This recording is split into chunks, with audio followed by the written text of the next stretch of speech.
Sabe, minha gente, eu tenho cada vez mais uma convicção que a grande força de Jesus, com seus amigos sobretudo, porque a grande comunidade cristã que somos hoje, teve início num grupo de amigos.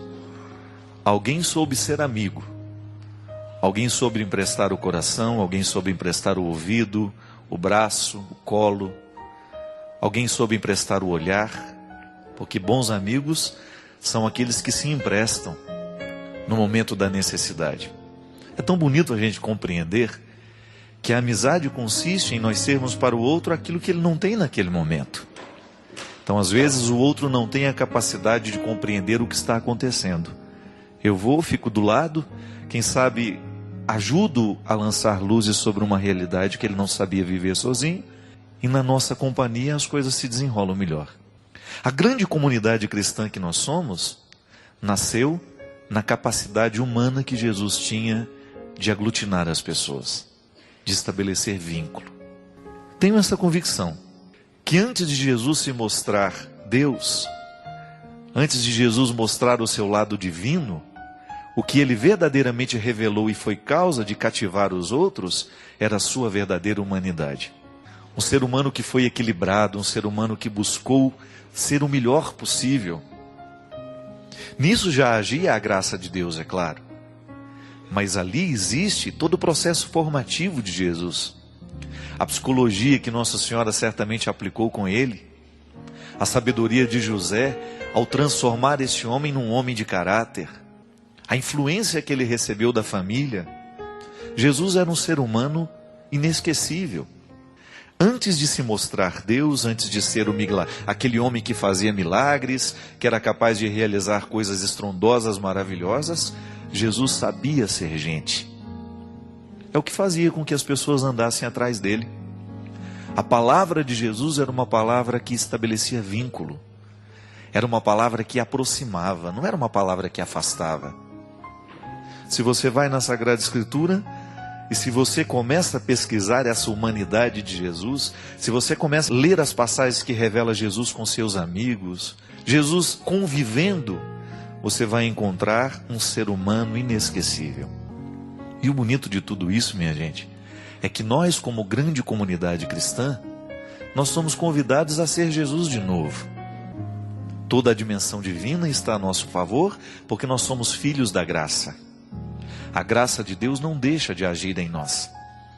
Mas aí entra a responsabilidade humana no acolhimento dessa graça, quando nós olhamos para o humano que está em Jesus. Queremos ser como Ele. Não somos anjos, somos humanos, eu, você, marcados por limites, por incompreensões, por dificuldades. Erramos, acertamos, mas não perdemos de vista o referencial que nós queremos nos tornar. E é bonito quando a gente descobre que ao ser amigo de alguém, que ao ser marido, que ao ser irmão, que ao ser filho, nós estamos também buscando o modelo de Jesus para a nossa vida. E que no momento que a gente precisa, é bom a gente encontrar alguém que tem raiz. Jesus conseguia ser isso, né? Podava o que havia de ruim nas pessoas, não deixava crescer. Como? Através da palavra dele.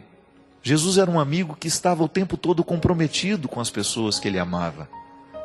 Ele não permitia que crescesse dentro do coração alguma coisa que pudesse ser ruim. E é bom quando nós temos alguém na vida que cumpre esse papel também.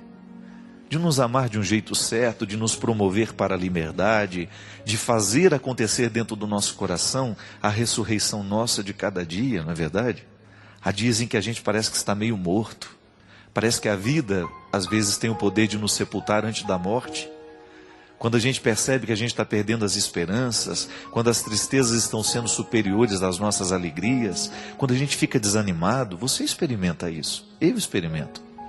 Quando a gente sofre por não ser amado do como a gente gostaria que fosse, quando você escuta o que não gostaria de ter escutado, quando você perde e não gostaria de ter perdido, quando você é traído, quando você descobre alguma coisa que não foi do jeito que você planejou, é como se a vida começasse a nos sepultar antes mesmo da morte.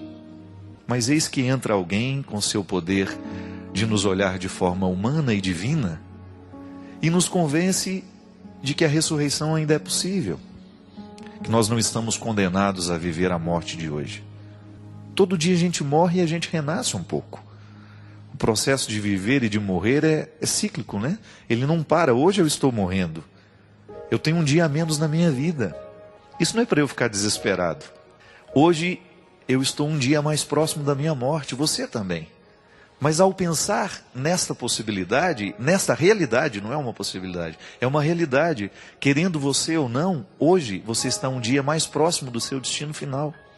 Isso não é para nos encher de desespero, mas é para, quem sabe, a gente pensar na qualidade que nós queremos dar aos dias que nos restam. É o que Jesus fazia. A mudança que acontecia na vida das pessoas é porque Jesus abriu os olhos delas para esta realidade, mas sem desespero. O diabo gosta de nos colocar no desespero. Deus gosta de nos colocar na esperança. Há duas formas de interpretar este tempo que nos resta. Ou eu vou viver amargurado com aquilo que eu não vivi, com aquilo que eu não fiz, ou eu vou olhar para o tempo que me resta com o desejo de refazer o que precisa ser refeito, administrar o que precisa ser administrado e correr atrás do tempo perdido. Eu tive a graça de receber na minha casa essa semana um amigo que a vida me deu a oportunidade de fazer. Ele já me conhecia e eu não. Achei interessante o quanto que na vida do Guilherme Deus me utilizou como sendo um sinal. Um rapaz jovem, cheio de vida, diferente, não é comum. Não é aquele rapaz que eu costumo ver na fila da minha igreja, não. Diferente. Mas nele uma experiência de Deus humana. Muito bonito de identificar isso nele. E eu, conversando com ele ontem, ele me dizia assim: padre, uma das coisas que mais marcou é quando o senhor falou do sucesso. O senhor disse que fazer sucesso é ser feliz.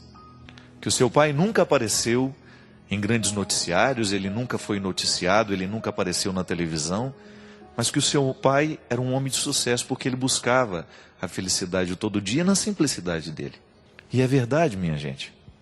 E às vezes, da mesma forma como Deus entrou na vida do Guilherme através da minha palavra, você também tem o poder de entrar na minha vida através de uma palavra que você me diz. Essa semana eu recebi um e-mail de uma senhora que falou tanto ao meu coração. Ela fazia um comentário de uma realidade que aconteceu essa semana e que me tocava profundamente, sabe, para abrir os meus olhos de uma maneira simples, bonita e direta para alguma coisa que Deus queria me dizer, que me disse através dela. E é interessante que quando a gente termina de ler um e-mail como esse, a gente sente vontade de dizer: palavra da salvação. Qual é a palavra que nos salva? É aquela que nos encontra na hora certa. A palavra que tem o poder de salvar é aquela palavra que nos encontra no momento certo. Quantas vezes você leu aquela mesma passagem da Escritura e ela não disse nada para você, mas de repente você lê e aquela palavra te salva naquela hora? Por quê? Porque era a hora certa de ler. É como você dizer alguma coisa para o seu filho na hora errada. Não adianta. Na hora que está todo mundo gritando, que está todo mundo nervoso, a palavra nunca vai ser poderosa a ponto de salvar. Mas na hora da calma, na hora em que a confusão terminou, a gente tem o poder de salvar o outro com a nossa palavra. Eu perdoo você. Quantas vezes essa palavra, ela é salvação na vida do outro? Eu entendo o que você está sentindo, isso salva. Quantas vezes no momento do nosso desespero, minha gente, a gente só quer isso. Alguém que olhe para a gente e fala: eu entendo o que você está sentindo. E mesmo que eu não consiga dizer absolutamente nada sobre o que você sente, hoje eu empresto a minha presença. Eu serei com você. Isso é palavra da salvação. É Deus sendo humano em nós através do outro. É o processo que nos ensina e que faz atualizar o mesmo que aconteceu naquele tempo, quando Jesus tinha a coragem de olhar para os miseráveis do seu tempo, para aqueles que necessitavam, e de ser para eles essa palavra de salvação. Que a igreja continua pronunciando em cima de todos os telhados, para que ninguém deixe de ouvir, porque nós acreditamos no que anunciamos. E nós queremos que aquilo que nós anunciamos seja a palavra de salvação na hora certa, no momento certo, na vida de tantas pessoas. Obrigado pela oportunidade que você me deu de mais uma vez conversar com você, de entrar na sua casa, de entrar na sua vida. Derrame sobre todos nós a bênção do Deus Todo-Poderoso. Ele que é Pai, Filho e Espírito Santo. Amém.